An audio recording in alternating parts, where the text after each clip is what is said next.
Hey everyone, welcome to North Star Knife Reviews. Just wanted to get a quick response out to an open tag from John over at JO Ventures. Show us your Wharncliffes.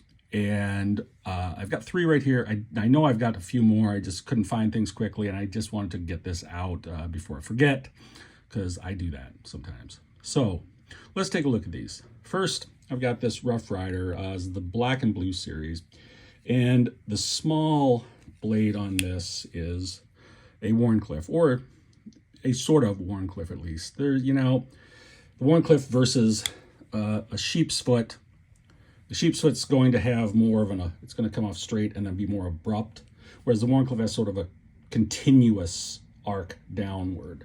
Now, at some point you get in between the two, and is it a sheep's foot or a Wharncliffe? But these are 2 examples of sort of the ends of the spectrum for the most part. But these Wharncliffes are nice little blades. You got a lot of control over the tip. They're great for utility knife purposes. You can really get in there and do some things with the blades. Also going to show you one other thing that's good about a Wharncliffe in a second. But here is a little knife from SRM, or Sanrenmu, and I don't know if the 1602G it says. All right. Just a nice little liner lock pocket knife. Got the Wharncliffe blade again. You can get precision control on the tip.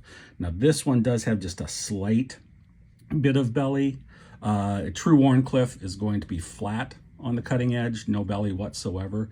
This one has a slight one, so it's a little modified, but still very useful, very similar to a true Wharncliffe.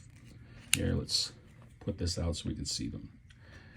And then I have this Artisan Cutlery Sea Snake. And this is a little fixed blade neck knife. And you can see this is a really nice little Wharncliffe blade. And you've got the troll. You can choke up on it, get in to cut things. And as I say, there's a neck knife. So, you could, I suppose, consider it at least one of its uses to be self-defense. And one of the other advantages to a Wharncliffe is when you're slashing with it like this, with the arc of motion, you have the full power of the cut along the entire blade edge. You're coming down and you've got the full power of it all the way along. Whereas I'm just going to pull out this knife that I have here. There's a Kubi where you've got a belly, the arc of motion, you come through, you've got full power up to here, and then it starts sort of sliding out more rather than still cutting down. So if you want something that you're going to be able to slash or hack with and have full power through the entire blade, a Wharncliffe allows you to do that. Right. And this Sea Snake, I think, is a really cool little knife. Great. You can carry it around, great utility blade, just general purpose Wharncliffe style blade, if you're looking for a neck knife.